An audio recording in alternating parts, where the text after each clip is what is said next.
to tell our participants that the language will be English without no translator. So some of us not so fluent in English to understand, to take all this information in all the most important thing to understand. So our colleague Dmitro Radionov will help us and also to you to make some settings work, and we could start and also you can see which tool our member already have in their work. So let's start from, I will share my screen, and I will give my colleague Dmitro a word. So thank you, dear colleagues. I will tell several words to Carlos because he is the main person definitely here, and then a switch to Ukrainian. So Carlos, now Irina will show you QR code, and I would ask you to scan it, and then you, without need to download any application, in your smartphone browser, there will be a web page opened, and you will be able to speak in your own language. So even if you don't like English so much, you can switch back to Spanish. Okay. And actually speak both to your notebook microphone and to the microphone of your smartphone. Actually, it is sensible enough, so there is no need to keep it very close to your mouth. So it's okay if you just put it on your desk near your laptop. And that's it. The only my question, I will now also translate this into Ukrainian to our colleagues, not to interfere with the comments until our obvious Q&A section, because otherwise translation will not work fine, because it will hear also words in different language than it was actually primary set. And okay. Yeah. I'm sorry, it's set in Spanish. I would prefer to do it in English because the presentation is in English. So how do I switch it to English? It's up to you. Switch okay. in the settings, switch it to English. Oh, there is English. And also probably, Dmitro, we will introduce this application to our guests who want to hear it in Ukrainian, right? Шановні колеги, зіскануйте цей QR-код, у вас відкриється в смартфоні веб-браузер з цією сторінкою. Там на цій сторінці ви можете налаштувати мову за замовчуванням, він бере мову з вашого браузера, але якщо для вас це некомфортно, ви хочете там українську, будь-яку іншу і так далі, то встановіть. Зліва внизу є значок, який ви можете увімкнути, і увімкнеться тоді озвучення всього того, що говорить Карлос, на мові смартфону. Щоб не було задвоєння звуку, то якщо вам комфортніше слухати тільки звук зі свого смартфону, то ви, відповідно, можете вимкнути звук з вікна Zoom і слухати тільки озвучку, яка є зі смартфону. От, або ж, ну, і то, або просто переглушити звук з десктопу. Власне, там жодних інших налаштувань не треба робити. Єдине моє прохання не говорити під час, не вставляти коментарі під час власної лекції, тому що коли він AI-перекладач чує іншу мову, то це може його збити з толку, тому що він розраховує на те, що він почує там англійську чи іспанську від Карлоса. В принципі, це все, ніяких більше налаштувань не потрібно. Угу. Колеги, якщо я можу вже вимикати екран, всі зісканували, чи хтось, якщо хтось ще сканує, просто скажіть я, і я ще почекаю секундочку. Ну, я. Окей, все, чекаю. Тоді чекаю. Окей, Carlos, we are, our participants are doing all these settings that you already did, but they have one more settings to not to install, but to make work. So we are waiting just, I don't know, 1 minute, and then the floor is yours, and I stop sharing and give it to you. Okay.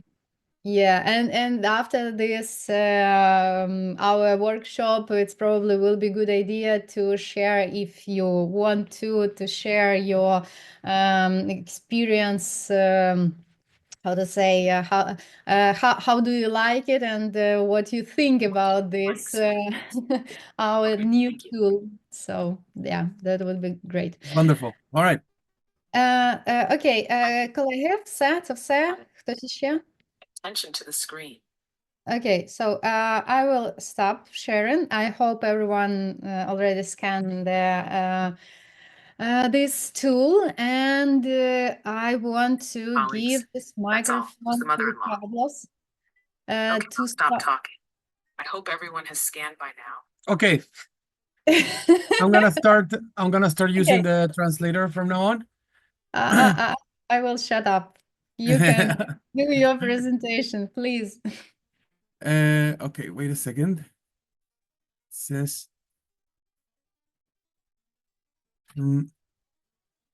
wait, there's something going on here. Maybe I need to share. Oh no, it's fine, it's fine. Okay. No, I got it. Yes. The settings is working. Okay. Good. All right. So thank you very much. Well, this is the first time I actually give a workshop or a webinar with AI in simultaneous translator, which is interesting because my wife, and she's Ukrainian, she's actually a professional interpreter. So I don't know how she will feel about this, but okay. Very, very interesting experience. So so thank you very much everyone for being here. The conversation today will be a small workshop about the market discovery in South America, and particularly Colombia, Chile, and Peru. First, allow me to introduce myself. My name is Carlos Parker, and I am well, I have many hats, I would say, in the sense that I work for a lot of organizations and a lot of institutions and a lot of companies. But mainly, I am right now in the internationalization board of ChileTech. And ChileTech is the IT-asociation of Chile, the main IT-asociation of Chile that gathers around 150 companies, most of them medium-sized companies. There's another association for the big players in the market, like Microsoft and those type of big guys. But this association is mostly focused on medium, small size companies. This is a company that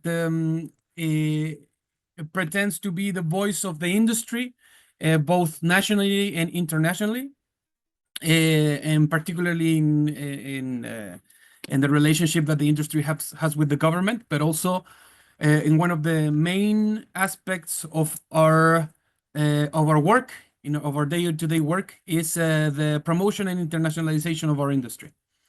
I'm also the international expansion manager for Osmo Global Services, and my work, particularly in this company, which is an EdTech company as well. We provide services for universities, and mostly our main product is a student information system that we commercialize in Chile, Peru, and Colombia.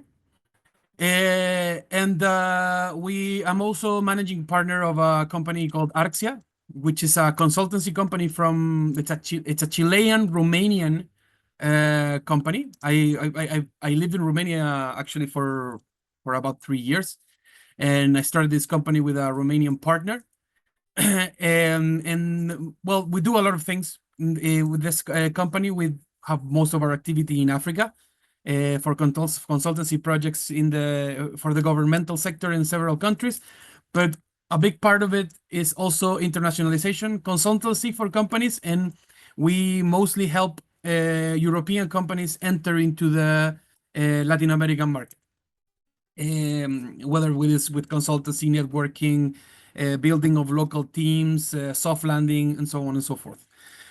So yeah, that's my background. I'm mostly my main work over my more than 10 years of experience in the IT sector is with the internationalization of companies, helping IT companies to internationalize. Well, what we're gonna talk about today, since we don't have a lot of time, of course, because I could be talking for hours and hours about internationalization, but and particularly about the local markets here in Latin America, is give a general overview of the South American EdTech market, particularly Chile, Peru, and Colombia. Some tips and tricks for market penetration, how to establish partnership here, how to find clients, what are good practices to follow, what things you should consider, and so on. And also explore a little bit about the trends and opportunities for scaling in this market. Okay. So first, let's talk a little bit. Let's talk first a little bit about the. Sorry, about the Latin American context. Okay, in general, Latin America is a big place. Okay, this is a very important thing. I believe that if you look at the map, you really don't get a grasp of the enormity of this place. We have a population of 450 million people, with a total GDP of 6.6 trillion, roughly. This is a region that, as you know, historically has been subject to a lot of difficulties. And this part of the world also suffered quite a big deal during the Cold War, with the fighting between the superpowers actually translated into this part of the world. Most recently, even though the region has been slowly but surely increasing in size over the last 30 years, we were hit by the pandemic pretty harshly, and we are just right now in 2025, we could say that we are slowly but surely starting to recover economically from the difficulties of that time. So, and of course, it's very important to understand that Latin America is not a monolithic entity, right? Most of the countries in the region, if you look at them individually, if you look at it generally, you will see that we have a lot in common, right? Particularly, we have the same language. Most of the continent speaks Spanish, except for a couple of exceptions. Most notably Brazil, that speaks Portuguese. Most of the continent is Catholic. We share a common history. The political development of the countries had been very, very similar over the last century.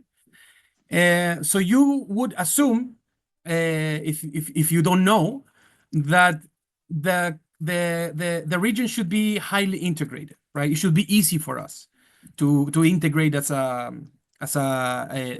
integrate economically, politically, and so on. But you will see that this is not the case. In most of the cases, there is the integration in between the countries had been very, very difficult, particularly because of the difference that we have are big differences. Particularly the way that we see economy, politics, the size of some of the countries, like for instance Brazil. And if there's something that you need to understand is that when we talk about Latin America, we usually include Brazil because it's a Latin country, right?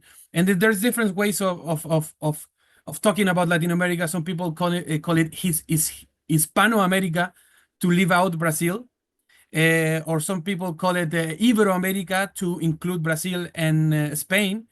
But the truth is that when you include Brazil in any indicator, it kind of skews the sample, because Brazil is so huge. It's like our India, so to speak. It's so huge that its economy, it's a completely different game from the rest of the countries in the region. I mean, you could argue that it's Latin America and Brazil. They are completely different things. So yeah, so even Brazil is a much more protectionist type of economy. It's very hard to get in without a local partner. It's a completely different ballgame down there. So this is the situation in Latam. But now, when we go to EdTech, we are seeing that we have EdTech technologies have been growing steadily over the last 10 years. And this is particularly because EdTech tackles problems that are very rooted in Latin American society. The access to education and the quality of education have been a very important problem for Latin America since the beginning of its history. So for Latin American governments even, EdTech has become some sort of a strategic technology that is being pushed very, very strongly in different through different strategies.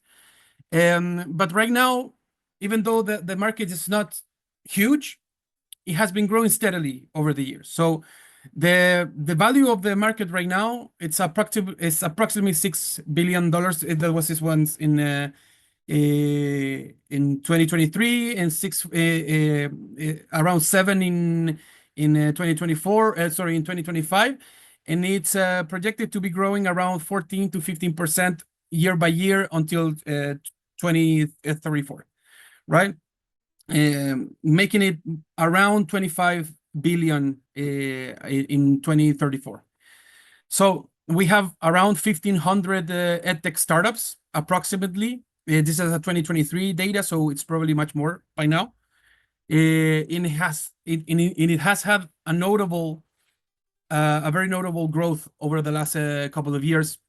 Of course, this is different from country to country, and we will explore a little bit more about that.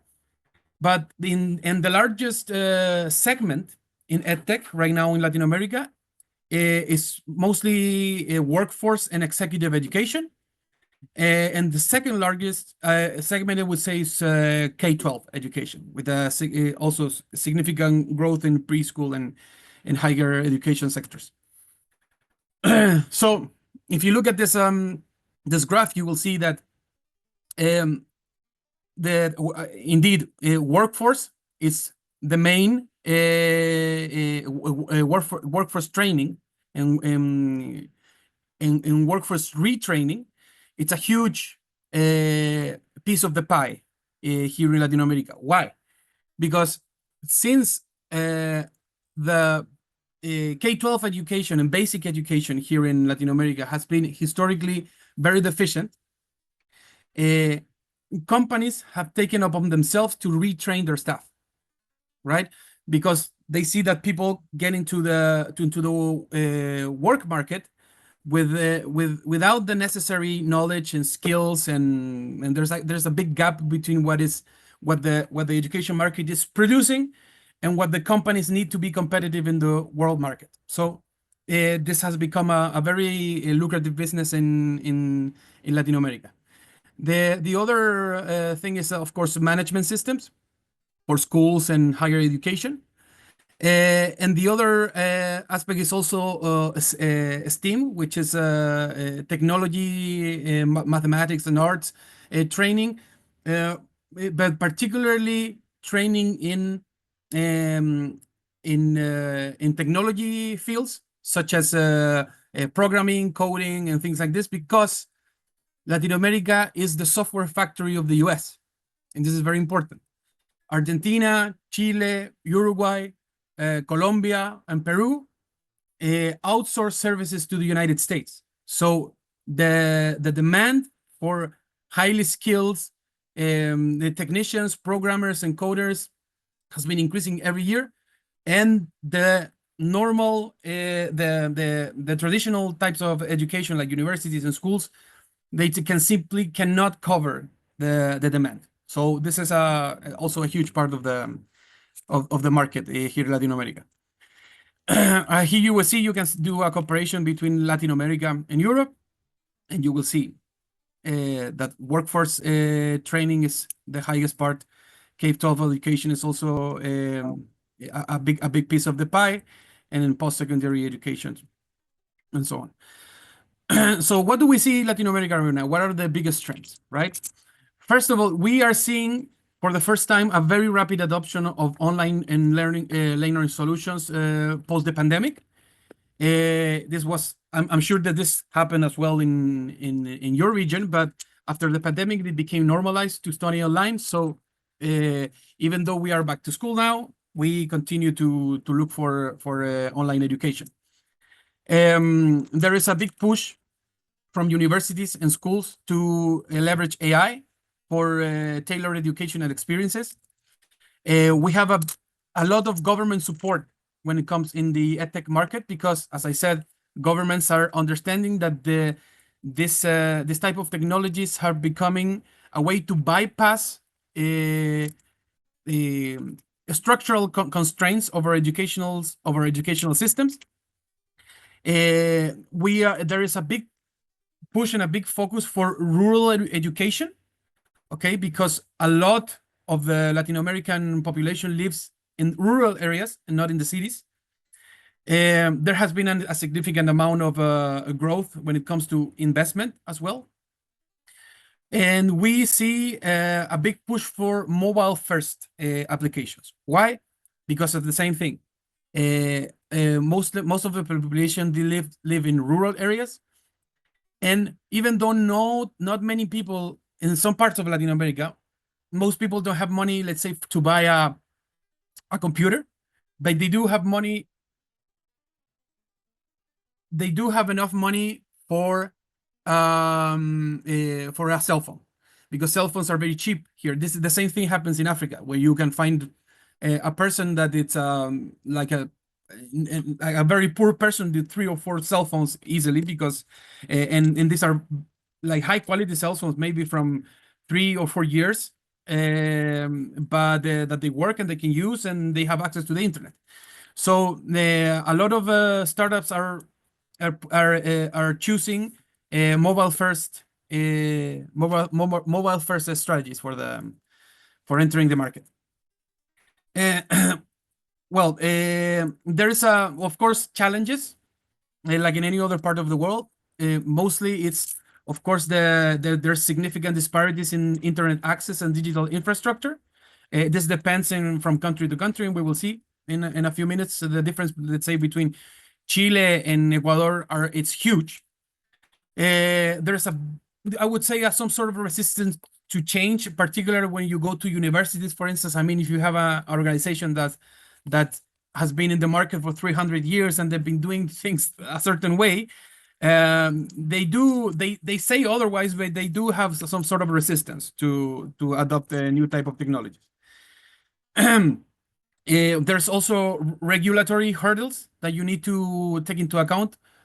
The laws in the different countries are very, very different. So you need to learn how to navigate this reality. And you also have economic constraints, which is well, yes, EdTech technologies are needed everywhere, and they are needed in many, many different levels, but not everyone can pay for them. So this is an important aspect, and the pricing strategies should be. This is when we get innovative when it comes to pricing. Like how can we make this happen? For instance, in Argentina, there's a startup that provides a training to learn how to code and become a Python programmer and things like this. And they have a business model in which you study for free, but once you get hired, you give them a piece of your salary. This is the type of things that you need to do when when you actually want to contribute to social mobility. You know? We have several success cases in the region, such as, well, we have two Brazilian ones, two Brazilian unicorns, which is Descomplica and Thrive. But Brazil is a different thing. As I said, the market is so big that even if you only sell in Brazil, you can still become a unicorn, you know? So, but we have other cases such as Creana, which is based in Peru and offers online courses aimed at creative professionals, and Platzi, which is an online education platform, specializes in technology and business courses and caters to Latin American audiences. Platzi is one of the most emblematic also because its owner, Freddy Vega, it's a huge influencer around here. So like our local tech star, sort of speak, very opinionated person. But these are all, most of them are associated with online courses, right? For instance, Descomplica is an app that helps you prepare for exams, particularly for high-stakes exams that exist in every country. So why expanding in Latin America? I would say because there is a high demand on education solutions. There is increasing internet and mobile access in most of the countries, not all of them, but in most of the countries, the access to internet has been growing over the years. There is a supportive ecosystem because governments consider this a strategic technology. And there is also a focus on bilingual education because, as we said, most of the countries speak Spanish. So there is a very low level of English and, of course, other types of language because we don't have to learn any other, traditionally, we don't have to learn any other language to move around the region. So everybody speaks Spanish. And this has become a problem because now it is demanded by the market to learn a second language. And sadly, our education systems are not prepared to do that. Here you have some data about the countries, and I want to stop a little bit here in the three countries that we're going to explore a little bit more deeply, which is the first one is Colombia. That is one of the main tech hubs in the region, particularly a specific city called Medellin. We have Peru, right? That is also, well, it's a little bit of a smaller market when it comes to EdTech, but it's a very competitive market. And then it's Chile, which is the country I'm from, where I am right now, which is actually the country with most amount of EdTech startups per compared to the amount of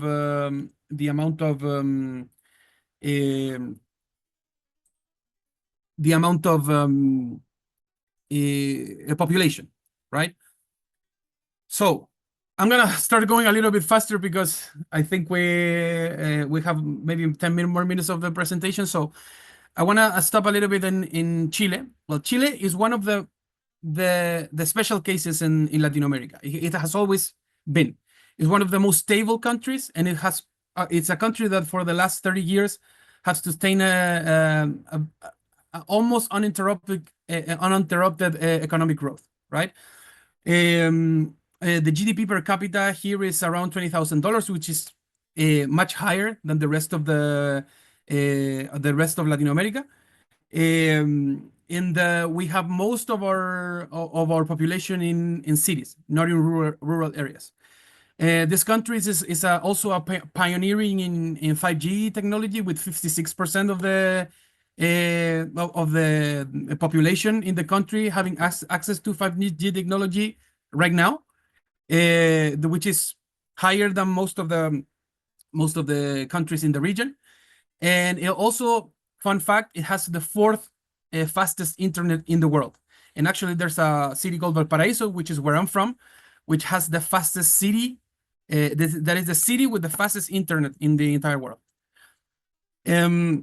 The market growth, the EdTech landscape here in Chile is very interesting. We actually have a very interesting hub that formed in the south of Chile, we have more than 120 EdTech startups in the country right now, many of them that are part of Chiletech, our association.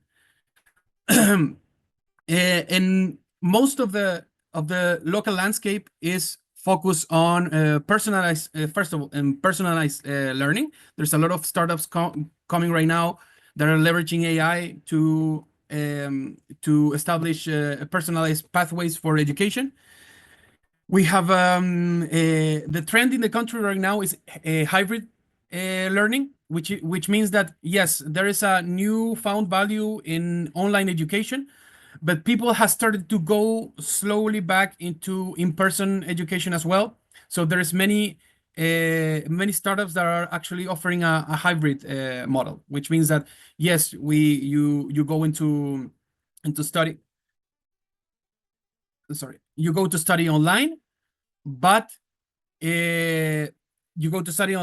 also you have in-person activities and communities, and they meet up in person to network and things like this. So this is the business model that is currently trending in Chile.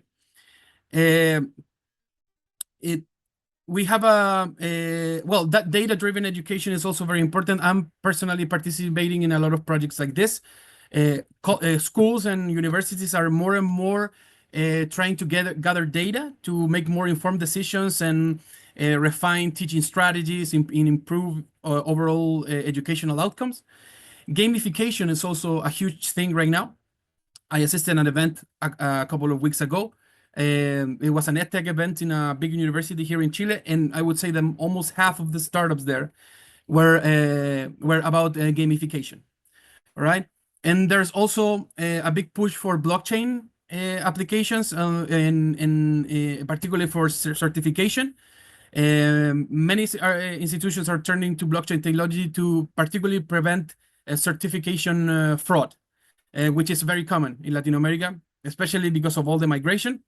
You go to another country and you say you're a doctor, and with a fake certificate, and you just start working, you know? So this is the type of things that are being tackled with this type of technologies. Some key entry points that you need to look out for in the country. Look for Startup Chile, which is a government accelerator program that is one of the most successful in the world. This picture here is some countrymen of yours that actually participated, Ukrainian company that participated in Startup Chile in 2019. That it's called Ant-Cards. It was called Ant-Cards. I think it has a different name right now. But you have also IT associations such as Chiletech, EdTech, EdTech Chile, the EdTech Chile Association, and the V21 district. These are all clusters and associations that welcome foreign companies and work as a good base to start networking and getting to know the market. And there's also the university ecosystem, so the Centro de Innovación Anacleto Angelini, which is formed by the main university in Chile that is called Universidad Católica. And they basically, it's an ecosystem that tries to join the private sector with the education sector to create innovation. Now, when it comes to Peru, Peru is a different animal. Because Peru is a very interesting country because it's very unstable politically, but very stable economically. Okay, which is a strange thing, because in Chile, for instance, when you go into political crisis, you generally go into economical crisis. But for some reason, and I would say it's because of the fiscal institutions in Peru, businesses work and grow very stably, even though their politics is in constant crisis, right? So it's a very interesting market. The urban population, it's a little bit more different than Chile, because most of the urban population is about 80% lives in the city and 20% lives in the rural areas. But also you have a lower internet penetration, which is around 73%. In Chile, it's around 93%. By the way, 94%. So almost all the country has internet. So here you can find around 100 startups, and they have one unicorn, which is Creana.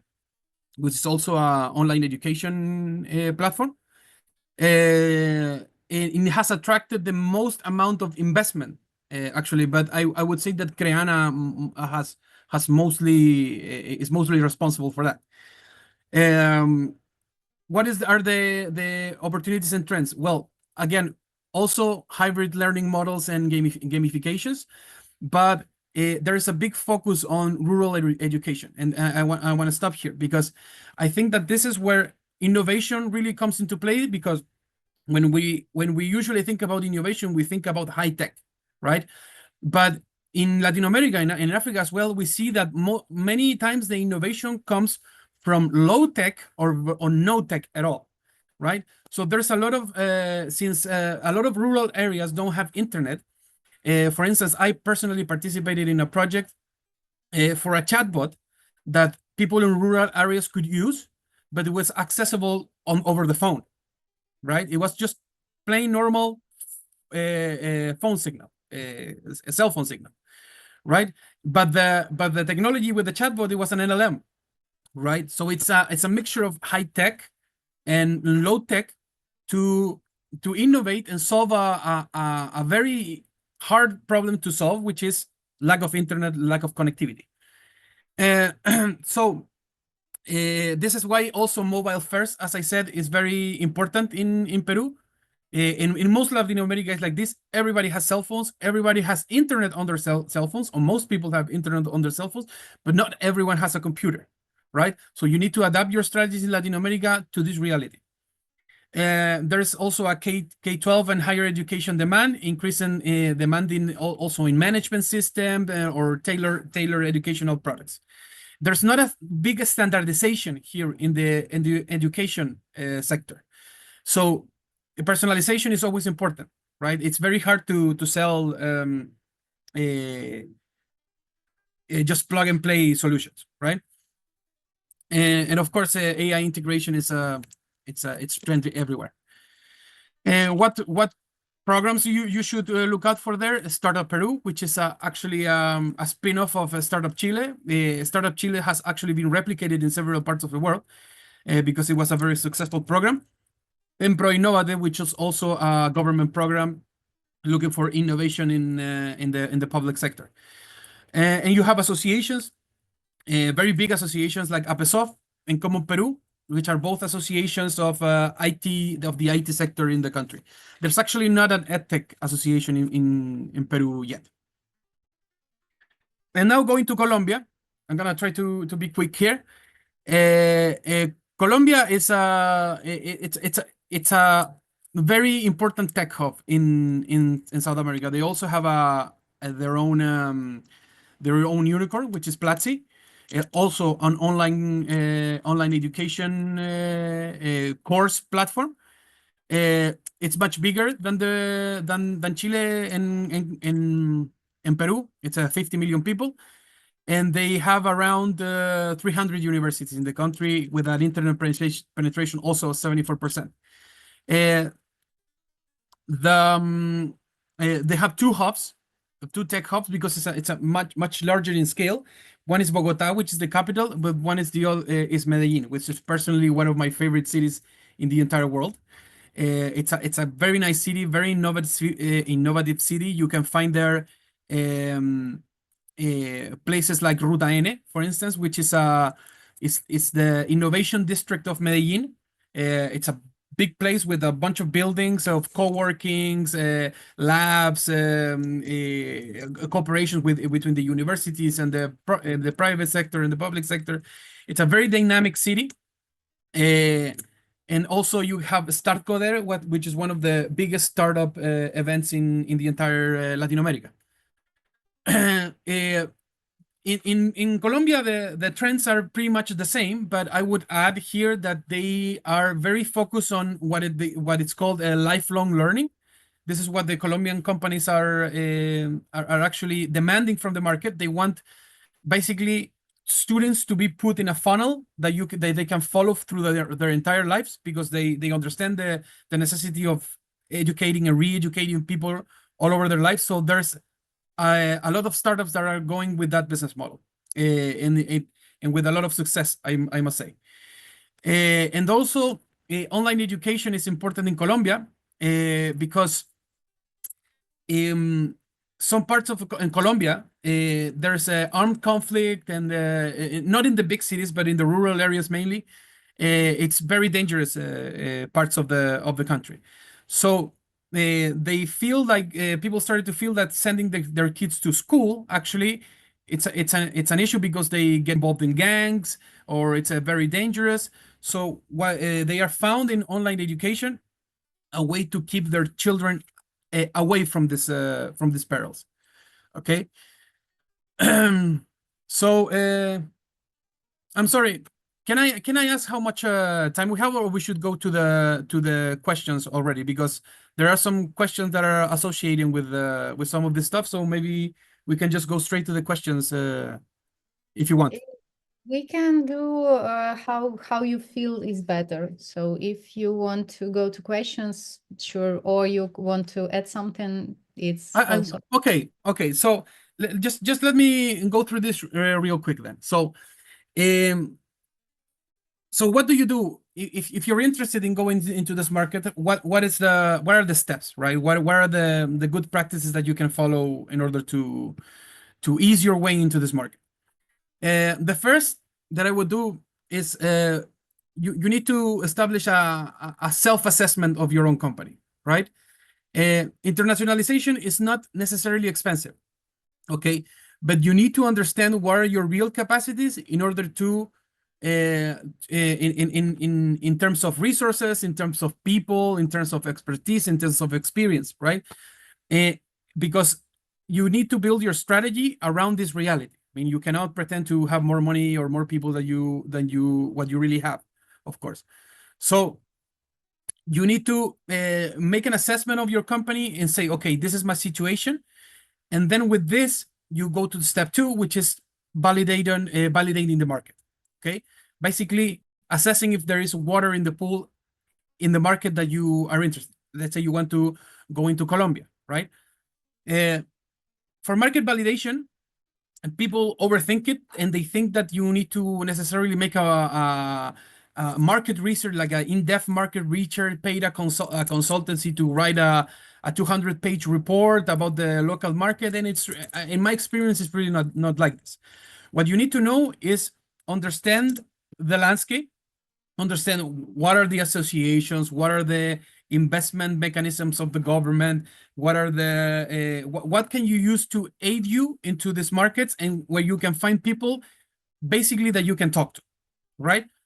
You need to engage in conversations with people in the local market, whether it's by video calls, business trips, whatever. What I would say in Latin America is very important that you understand that there are countries in the world that are transactional, and they're more culturally transactional, and there are countries in the world that are more culturally relational, right? Most of Latin America is very, very relational, in the sense that people consider that business is a very, very personal thing. In the sense that you can do virtually, you can do video calls in the market to maybe do some prospecting and have some conversations about the market, just general conversations about the opportunities. But in order to close business and to actually do stuff, you need to be there. You need to go there. You need to shake hands. You need to invite people to dinner. You need to have some wine in Chile and some pisco in Peru. This is the way that business is conducted in Latin America. Okay, so the market validation you can do pretty quickly online, talking to people, using LinkedIn, using WhatsApp groups, whatever it can take to get the information that you need in order to validate if your product works or not. You get to know things about taxation, get to know things about local regulations that might impede your product to enter the market, and so on and so forth. Once you have validated the market, you need to think of in terms of adaptations, right? The market validation is to understand, okay, what do I need to change about my product or my marketing or my sales strategy so I can work in this country, okay? And you need to assess if these adaptations are worth it or not, right? And after you have finished and say, okay, I think I can do this, I can adapt my product, my offer, my pricing to the local market, you need to establish a market penetration strategy, basically, which is, okay, will I do this with local partners, right? Which is my personal recommendation always in Latin America, because the markets are just too different. You need to assess, will I work with a channel partner strategy? Will I have a franchise strategy? Will I establish my company in the country and I will have a local office, or I will just constitute the company, but I will not have a local office, and so on and so forth. This is what you need to establish, and just then you go for the execution of this strategy, which is closing the deals, going for clients, and so on and so forth.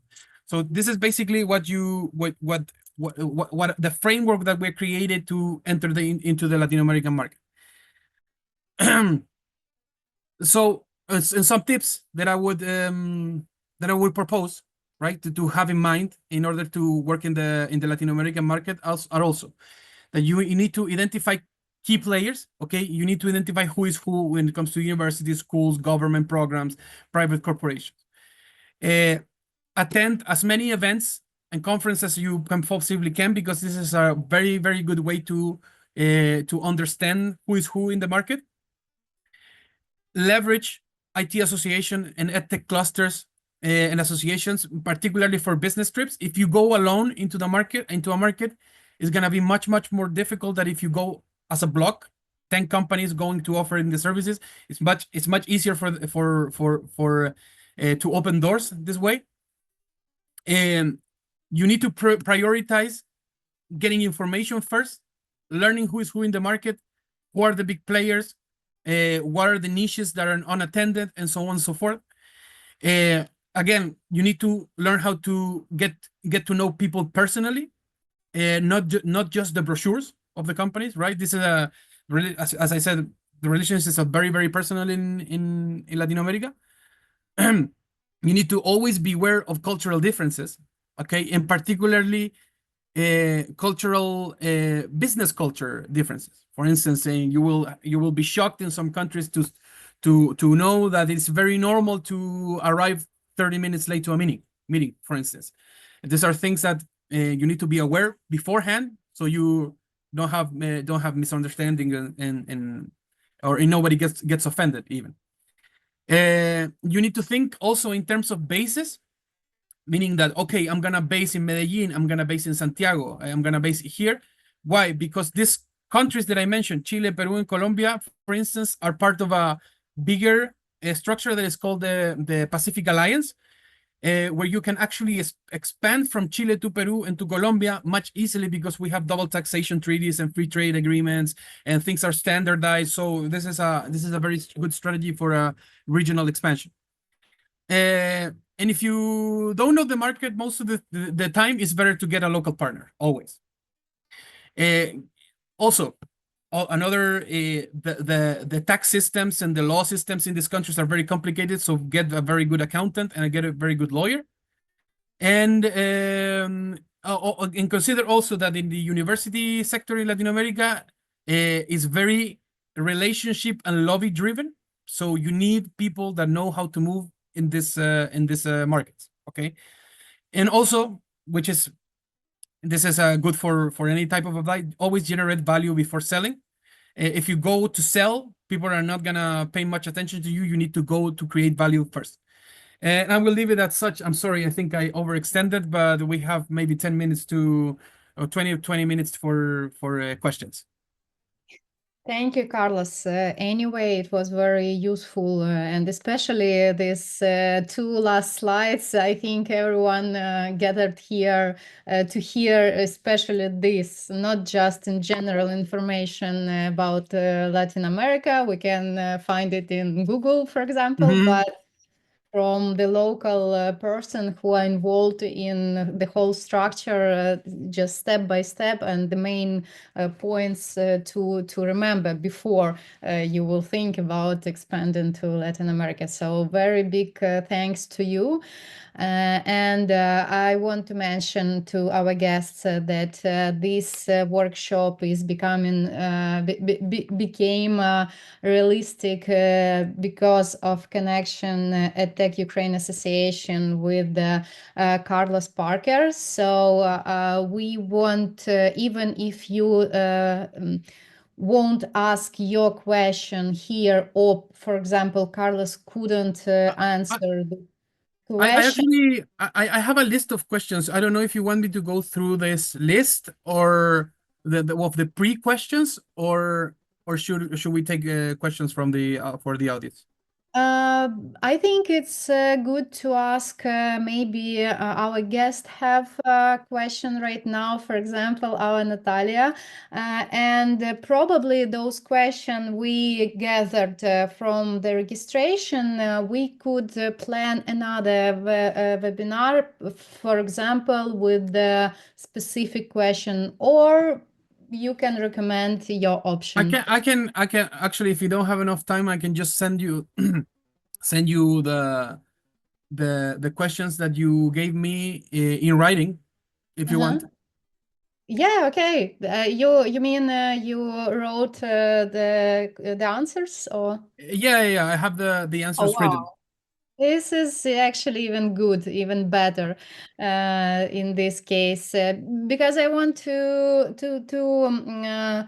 hear the questions based the information you already gave. Maybe there's some more interesting question, if you don't mind. So Natalia was the first, and then Kirill will be prepared, please. Yes, thank you. Hi, Carlos. Thank Hi. you very much for your great presentation and a lot of insights and details about all these countries. And you mentioned that you recommend us to have a local partner, but I have a question. How open are these countries to foreign solutions? Should we have a local entity, or we can try to start from Ukraine? Yes, of course, with the partnership of somebody local, but from Ukrainian company, or should we have local entity, legal entity?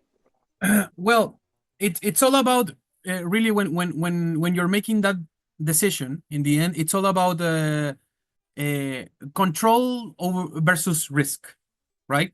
Because yes, the local ecosystem is very oriented towards partnership. There is a lot of foreign companies selling their products here through local partners. Who this is not an issue. You most likely, if your product is good and it's adaptable to the market, you will find a local partner.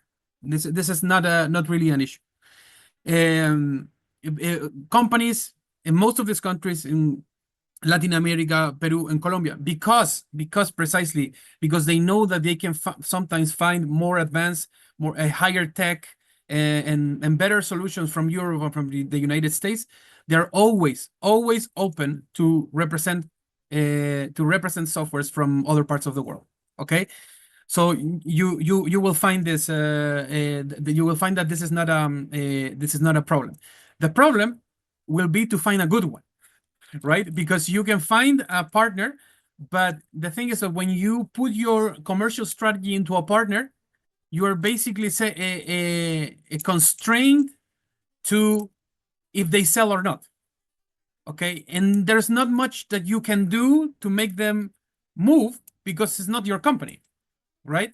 So it always is gonna depend on okay, if you find a good local partner, and this has been my experience, I have found very, very good local partners. In Peru, for instance, I have a very, very good local partner. He sells even more than me, right? In my local partner, in my local. But if you don't, you need to examine other strategies, because sometimes what you want to do is to hire a person, right? To hire someone that knows how to navigate that. Let's say you have solutions for universities, right? You go and find a profile of someone that has worked with universities and has the experience and knows the people and things like that, but you hire them, and you can even hire them from abroad, right? And this person is your country manager, and this way you have more control over what's going on, the strategies, and you can do things your way, basically. In most cases, I would say that you don't need to constitute the company in the country until you know for certain that the business is working, right? It's not really necessary. You can do it. Of course, in the beginning, you will have issues, and you need to have your strategy for taxation and for getting the money out of the country and all of the things with it, which is not easy. But sometimes when you say, okay, this market is fantastic, I want to actually start growing here. I will just leave the money in the country and reinvest. That's when you say, okay, I need a local presence in the country. But you can start with partners. It's a very low risk approach, but of course you have less control over the outcome. Okay, thank you. And maybe EdTech Association of Chile could recommend Ukrainian companies something about local partners. Absolutely. Well, this is the best way. This is the best way to find local partners, I would say, in these countries. And this is what I always do, no matter what. I go to the tech associations because you find good companies, and generally the associations. I mean, you know that you are talking with serious people. I mean, if you pay your fee for being in an association and be part of a community and participate, you know that you're not. You're a serious person. No, I mean, it doesn't. Of course, it's not secured, but it's it's a good strategy. It's more structured and more proved. Exactly. Thank you, Carlos. Thank you, Natalia, for your question. And the second was Kirill.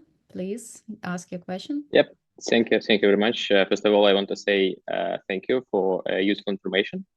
And I am representative of the Airbook project. It's like Ukrainian educational product that I use in interactive technologies in education. And the first question, and first of all, I want to say that we are actively now entering the new market for us.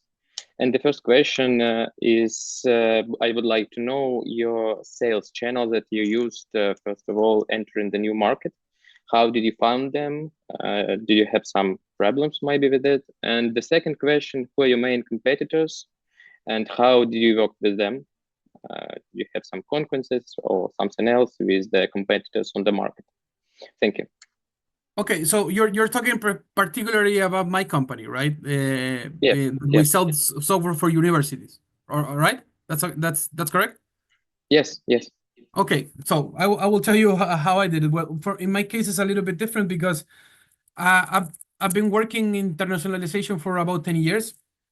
I have a lot of connections in IT associations, government, and things like this. But I would say the following. Generally, my sales strategy when I go into a new market is to go with an offer of value, but not my product, right? Because, for instance, I understand that what is my strategy right now, for instance? My software helps in a lot of ways to the institutions. It's a management system, right? But the management system is very boring. I mean, if I go offer you a management system, it's like, okay, I have 10 others, right? So what I do generally is I try to position myself as an expert in something. Okay, in a specific thing that I know that is high value for in my case, university.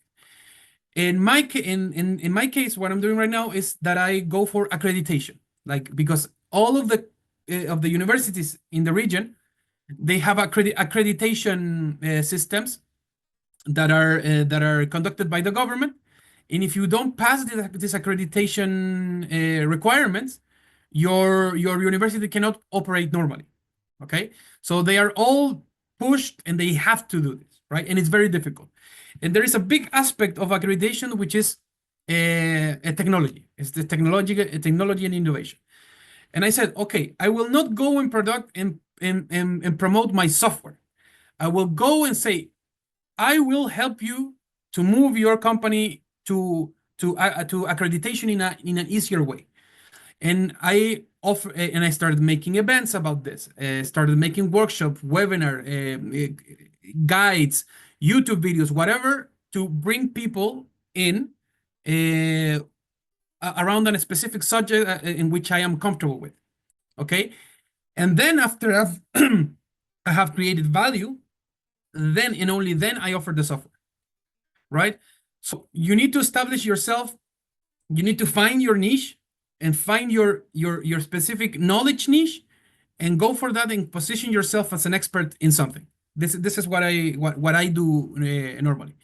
And what do I use to promote this idea that I am an expert in this something is IT-associations, chambers of commerce, how do you say, government institutions, and so on and so forth.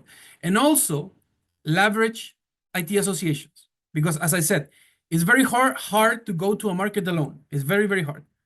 If you go as a block, if I tell you, this company is coming to the next month to Chile, would you meet up with them?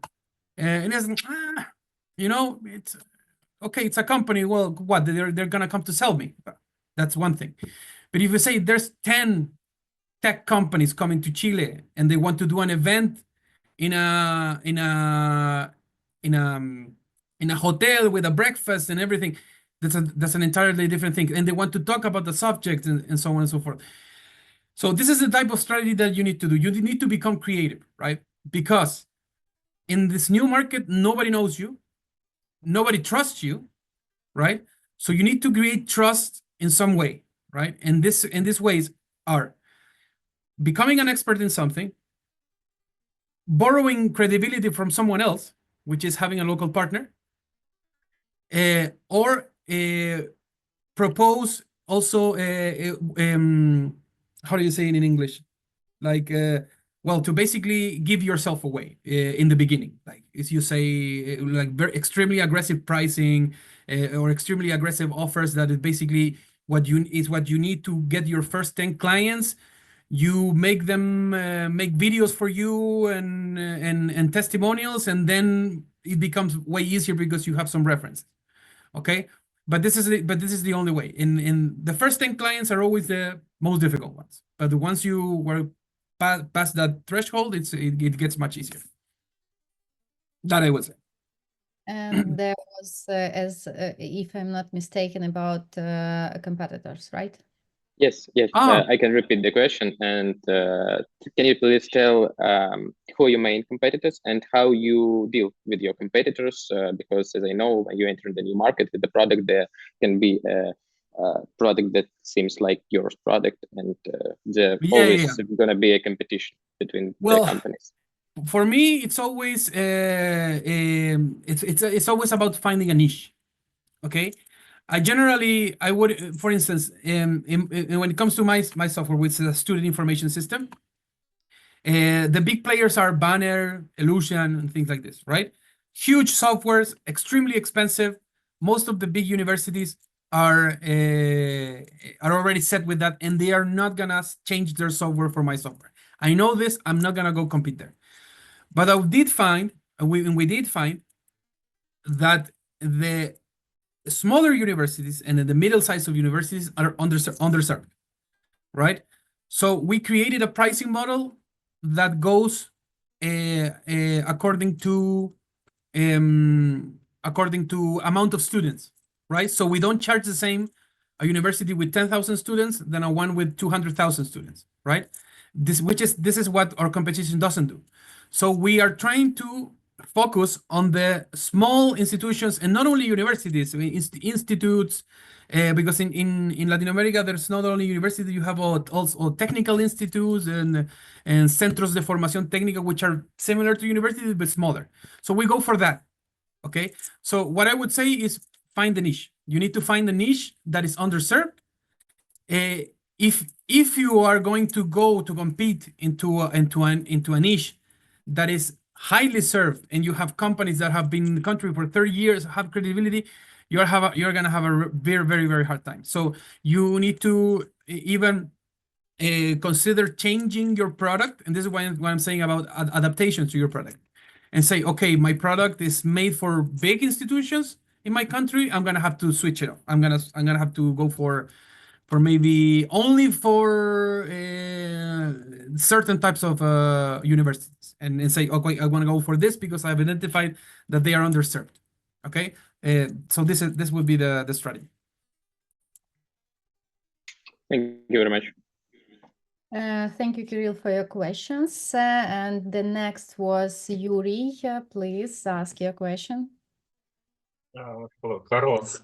Glad to see Hello, you again. Yuri. Yes, nice to see you again. Yes, thank you for wonderful presentation. I have two short questions. First, can you say some words about Argentina? So it is the largest, second largest country in South America. What can you say about education and EdTech sector in Argentina? And the next question, could you please give some estimates to understand the household income, or maybe average salary in South America, in these countries you described? Just to have this understanding and comparing to Ukraine, for example. Thank you. Yeah. Well, okay. So when it comes to Argentina, it's a very strange animal, okay? Because they are a huge country, a lot of resources, but right now they are extremely poor. They have, I think, around 60% poverty in the country, which is compared to Chile, right next to it. We have, I think, we're around 8, and we used to be 5 before the pandemic. So, and this is because Argentina for a long time took very, very bad decisions politically and economically, and the problem in the inflation, which is basically their biggest problem, has been a long and ongoing issue that they have not been able to resolve. Argentina, it's in terms of IT and tech, they have a big industry, okay, and they also have a couple of unicorns, and it's a very competitive landscape when it comes to technology. But most of it is because of their tech industry has managed to get closer to the US, okay, and they became basically the software factory of the US. Why? Because the exchange rate between the dollar and the Argentinian peso was very favorable. So no other country in the region could compete with them in terms of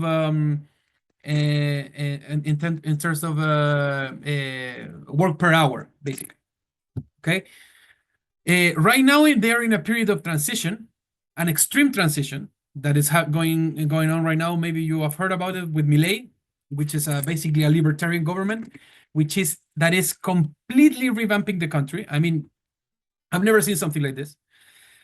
It is to be seen if it's going to work or not. If it works, Argentina will become a monster in the next 10 years. But right now the situation is basically the same. Well, because what's the problem? I mean, I talk to Argentinian friends that have companies in Argentina. They say, in order to do business here, you need to become some sort of you need to have a master's in economics or something like this, because you need to adjust for inflation every month, you know? And in some months it just skyrockets out of nowhere, and you have to start making calculations and putting your money in Peruvian soles and then to dollars, and it's insane. And you need to be a magician to do business in Argentina. And also it's also the high taxes, which are hopefully getting reduced right now with Milei. So yeah, I have personally tried making business in Argentina. I have never been successful. I can give you that experience myself. But they have an incredible potential that I hope that they finally, because they have smart people, very good programmers, very good engineers, but their problem is political. So and it's a big political problem. So this is the situation in Argentina. Now, when it comes to salaries, as you said, well, I don't know the detail in between each country. But let's say, for instance, the minimal wage in Chile is around $500. Okay, that's the minimum wage. I would say that maybe 30% of the country lives on minimum wage. Okay, in Peru, I'm not sure. I think it's around 300. I think it's yes, probably around 300, and the same in Colombia, between 200 and 300. I'm not sure about the specific. So yes, and of course the amount of poverty, it's very different. It differs a lot from country to country. I had the numbers here.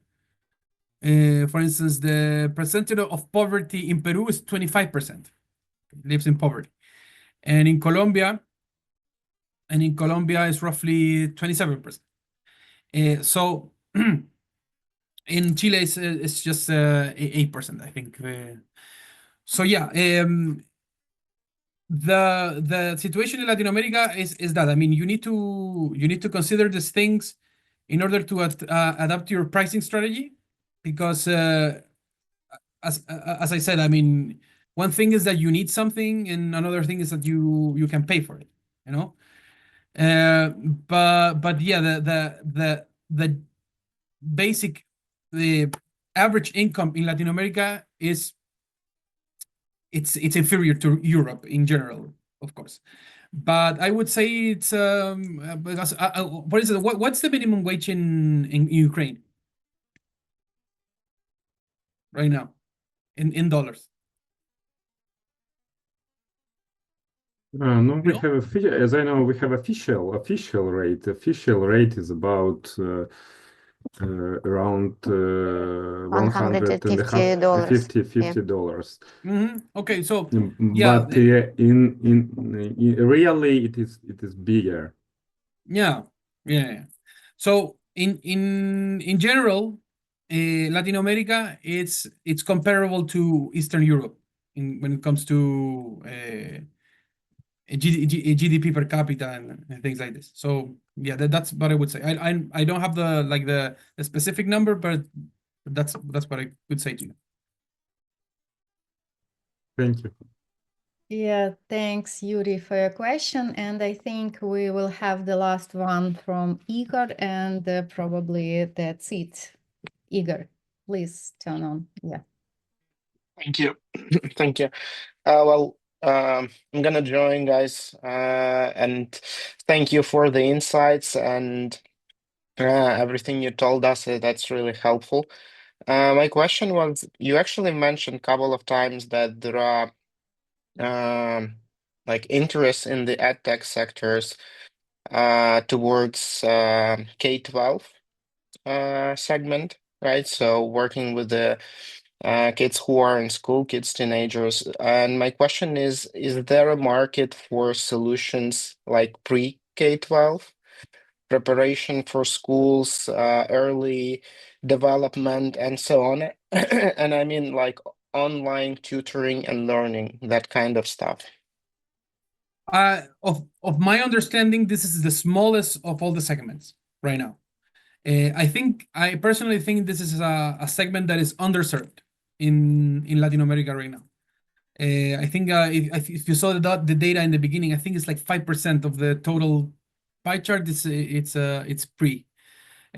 So yeah, I mean, you could say, here's the thing about this, and it depends on you really. Would you consider this an opportunity or a bad sign? I don't see any reasons why this wouldn't work in our market. Like, I cannot think about a reason why there would be an impediment for this to work. So in that being said, the fact that only 5% of startups are working on this, it puts you in a very good very good position, because it's a segment that is clearly underserved. So. Thank you. And a quick follow-up, if I may. You also mentioned about a new trend, and people don't want to they rather want their children to study in online schools to prevent them hanging out in actual schools. Is that the same trend for preschool or not? The thing is that I think that after the pandemic, there is a new revaluation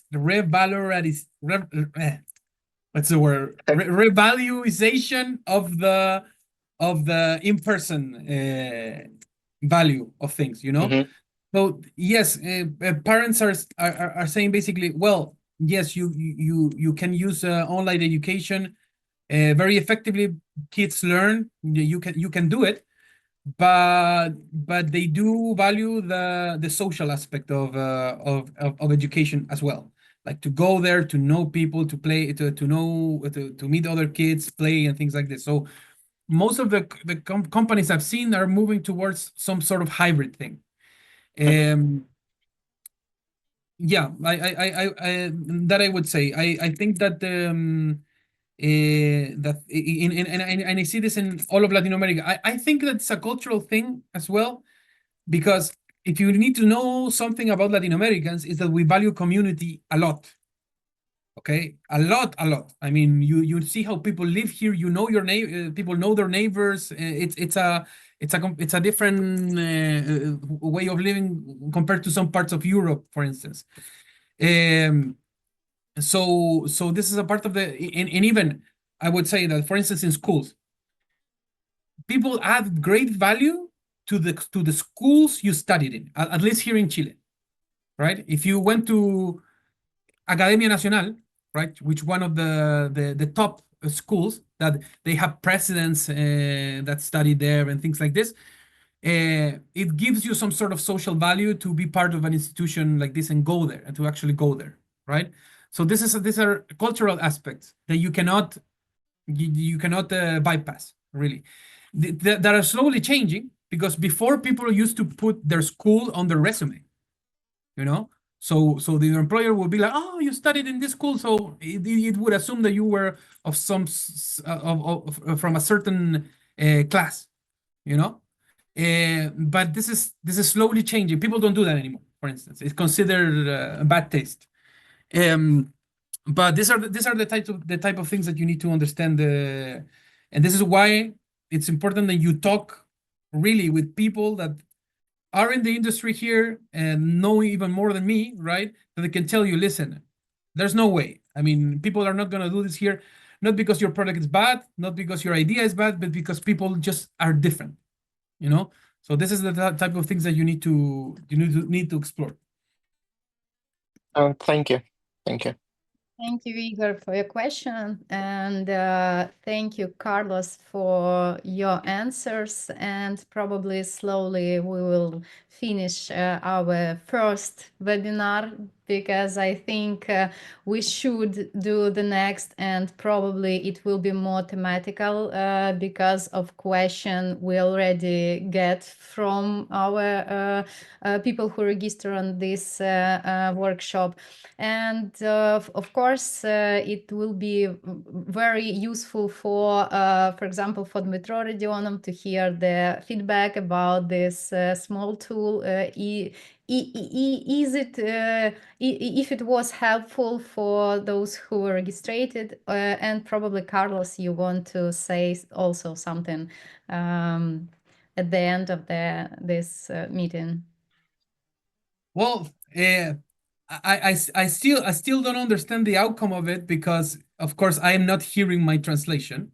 So I would prefer for people to say their their impressions of it, because so far sorry to interrupt, but the key problem was that unfortunately there was, apart from Carlos, two people who has their microphones on, and that's why our engine was listening to Carlos 3 times, like first through Carlos' microphone and 2 times additionally through their microphones. Oh, okay. That's why the translation, unfortunately, I can see that was absolutely and completely corrupted.